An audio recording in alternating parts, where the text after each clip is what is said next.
Good day, everyone. This is a place where government representatives discuss relevant and timely issues. This is where Filipino people voice out their concerns. This is our middle ground. Welcome to PIA iTalk. In a world where financial security and stability are essential, a lot of us are searching for ways to build a brighter future for ourselves and our loved ones. Today, we delve into a cornerstone of economic empowerment, the Home Development Mutual Fund, better known as Pag-ibig. Assessed through its priority programs and employment benefits, we will understand how these initiatives are more than just financial tools, but a catalyst that can change the lives of millions.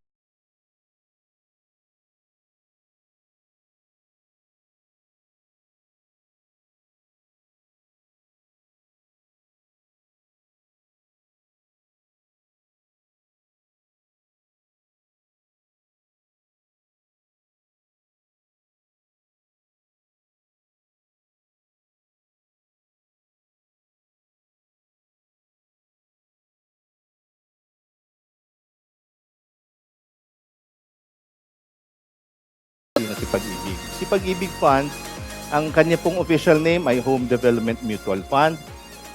Meron siyang 15.928 million members to be exact. We have 18 million registered members, but those who are actively paying is around 15.9. Last year, can you imagine this? We released 126 billion in terms of housing loan releases, covering or benefiting 96,848 members. We also released short-term loans worth 59 billion. Yung short-term loans, yan po yung multipurpose loans at calamity loans.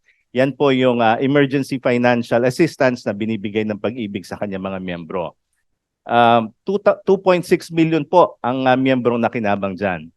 In terms of total assets, meron pong 913 billion pesos ang matatawag natin na assets ng Pag-ibig Fund. Last year, we also collected 89.2 billion in terms of savings. And to date, meron po tayong 206 branches all over the country, including about 18 international posts abroad. So, kung matatandaan natin, pag tinignan ninyo yung inyong mga payslip, meron binabawas dyan na 100. Yan po yung minimum contribution rate ng Pag-ibig Fund. Yan po ay tinatapatan ng inyong employer ng isa pang 100. Kaya dito lang po sa Pag-ibig, ang makikita ninyo na for every piso that you put in, ay tinatapatan ng piso ng inyong employer. But wait, meron po yan. Dahil ang inyong contribution, ang inyong savings, tinatawag nating savings, ay kumikita ng dividendo na halos nagtritriple. So taon-taon lumalaki po yan at naiipon at siya pong kumakatawan sa inyong tinatawag na total accumulated savings. Sa Pag-ibig po, lahat po ng inyong contribution, including the counterpart given by your employers, ay binabalik sa inyo pagdating ng inyong maturity na 20 years. Pagdating ng 20 years, ibabalik po sa inyo lahat yan. Now,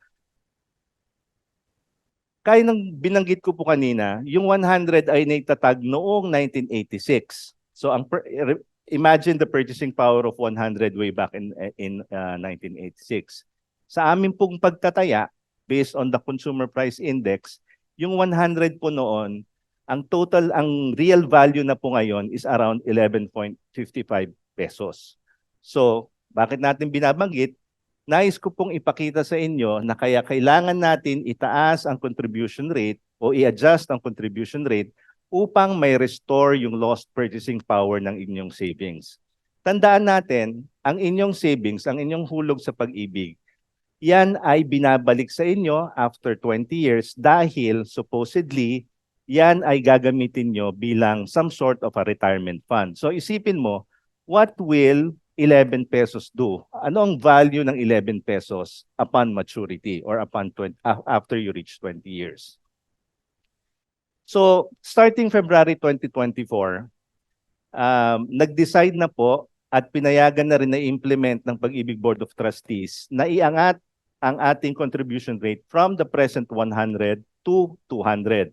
Ibig sabihin, yung 100 pesos ninyo 200 ng ikakaltas sa sweldo ninyo at yon ay tatapatin din ng 200 ng inyong employers. So kada buwan, ang inyong total savings ay magiging 400 pesos. So imagine, 400 times 12 times 20. So bakit natin binabanggit yon? Dahil diyan nakabase ang inyong magiging benepisyo sa inyong savings at sa mahihiram ninyong short-term loans. But for clarity, let me also explain. So syempre, iba-iba yung employment character ng ating mga miyembro. For the privately employed o yung mga nagtatrabaho sa mga pribadong sektor, 200 po ang kanilang contributions, ang employee counterpart, at 200 din naman ang employer counterpart. Ganun din po sa mga manggagawa sa gobyerno, 200 sa empleyado, 200 sa inyong employer. Sa self-employed, ang ating pong batas, ang sabi niya, kung ikaw ay self-employed, katulad ng doktor, accountants, engineers, lawyers, kailangan nyo pong i-shoulder yung employer counterpart kasi hindi naman po kayo employed. When you're practicing your profession at hindi naman kayo nagtatrabaho na nanungkulan sa isang ahensya o negosyo, kailangan kayo po ang shoulder dun sa inyong employer counterpart. So for professionals, 400 po yung inyong minimum savings. For self-employed na nasa ibang sektor, katulad ng mga other working groups, yung mga nasa informal sector, hindi po kailangan na magkaroon kayo ng shoulder o shoulder ninyo ang inyong employer counterpart kasi ang babayaran nyo lang po ay yung inyong counterpart contribution. The same with OFWs from 100, wala pong employer counterpart, 200 po for OFWs. But for seafarers, halimbawa, yung mga seamen, yung mga nagtatrabaho sa barko, i-shoulder po ng inyong principal o ng inyong employer yung counterpart. So 200 sa employer ninyo at 200 din sa inyo. At syempre, sa mga mahal nating kasambahay, para dun sa makumikita ng below 5,000, shouldered po ng inyong employer yung counterpart. So 3% for those who are earning below 1,500 and 3% and 4% doon sa kumikita ng 5,000. So meron paglagpas ng 5,000 ang inyong sweldo mga kasambahay, meron na rin pong counterpart ng inyong employer, meron din po kayong counterpart. Doblehin ang inyong savings, doblehin ang inyong benepisyo. Dahil ang pag-ibig, ang inyong mga benepisyo katulad ng multipurpose loans, calamity loans, at ang inyong maturity savings ay based on your total savings. Yung lahat na nilalagak ninyo ay magiging doble rin ang inyong mga benepisyo. Halimbawa, sa inyong savings, dati, kung ikaw ay 2 taon na miyembro pa lang ng Pag-ibig Fund, ang iyong savings ay around 10,000 or 5,000. Dito sa bagong rate, magiging 10,000 na siya. If you're 5 years contributing member, dati 13,000 ang naiipon mo, ngayon magiging 27,000. If you're contributing for 10 years, 31,000 dati, now you will have a total savings of 63,000. Punta tayo sa 20 years. Kung dati 86,000 under the 100 peso regime, 86,000 ang inyong magiging savings, total savings na makukubra nyo after 20 years. With the new rates, magiging 172,000 na po yan. So isipin po natin, magkano ba? Ano ba ang mabibili ko? Dati na 100, na 86,000. Malamang ang mabili natin magandang iPhone o magandang smartphone rather. At 172, abay, pwede ng pangmaliit na negosyo, di ba? So yan po yung diretsyong benepisyo na matatamo natin dito sa adjustment sa ating contributions. For cash loans, yung MPL o kaya calamity loan, meron pong programa si Pag-ibig na sa panahon ng pangangailangan, emergency financial needs, meron kayong tatakbuhan. Hindi nyo kailangan tumakbo sa mga loan sharks. Pwede kayong pumunta sa Pag-ibig at humiram ng 80 to 90% of your total savings sa pamamagitan ng MPL o kaya kung sakaling may calamity sa lugar ninyo, calamity loan. So, magiging magkano siya? Before, if you were a member of 2 years, you were only able to secure 80% of 4,000 something. But under the new regime of 200 minimum savings, magiging 8,000 na po for 2 years. In your screen, makikita nyo po, 5 years, 22,000 ang inyong mahihiram, 10 years, 50,000, 15 years, 88,000, at kung ikaw ay matagal ng miyembro, 20 years, makakahiram ka ng 80 to 90% of 137,000. So ito po yung sinasabi namin na dumodoble nga ang savings ninyo, pero dodoble rin ang inyong mga benepisyo. Sa Pag-ibig po, dalawa po ang objective ng ating ahensya. Number one, magkaroon ng isang provident saving system na kung saan makakapag-save ang mga manggagawa na pagdating ng panahon ay meron silang makukubra. Pangalawa, ginagamit po natin ang ating nalilikom na pondo at pinalalaki po yan upang may pahiram natin, katulad na nabanggit ko po kanina, para sa mga nagnanais na magkaroon ng sariling bahay. So, may kwento ko lang po. 10 to 15 years ago, ang interest rate po sa pabahay, sa banking industry. Nung lumaki po ang nalikom na pondo ni Pag-ibig, we were able to dive our interest rates to 6%. Meron nga po for minimum wage earners. 3% po ang ating pinapahiram kung sila ay bibili ng socialized housing.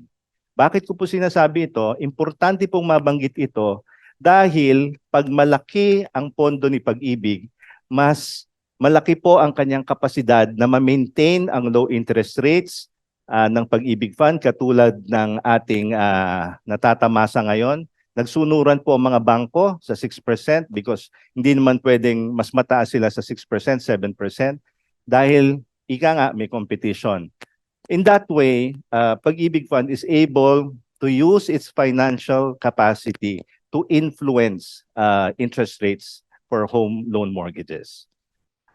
Sa Pag-ibig, ang bawat hulog mo, ang ipon mo ay pinalalago dahil kumikita po yun ng dividendo taon-taon at lahat po niyan ay ibabalik sa inyo upon your term maturity.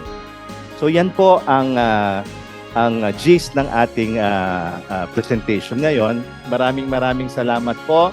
Tandaan po natin, sa Pag-ibig po ninyo, dumodoble ang inyong savings, dumodoble ang inyong benepisyo. Tinutulungan niyo na po ang inyong sarili at mas nakakatulong po kayo sa bayan sa pamamagitan ng pag-iimpok sa Pag-ibig. Kaya huwag po kayong magsawang mag-impok sa Pag-ibig. Maraming salamat po.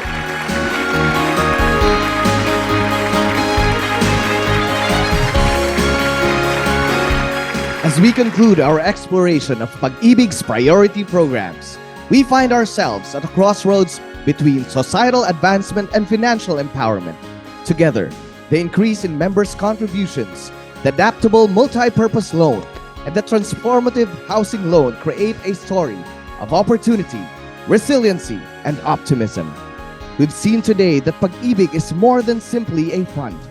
It's a partner in creating a brighter tomorrow for everybody. Stay tuned for our next PIA iTalk. Have a good day, everyone.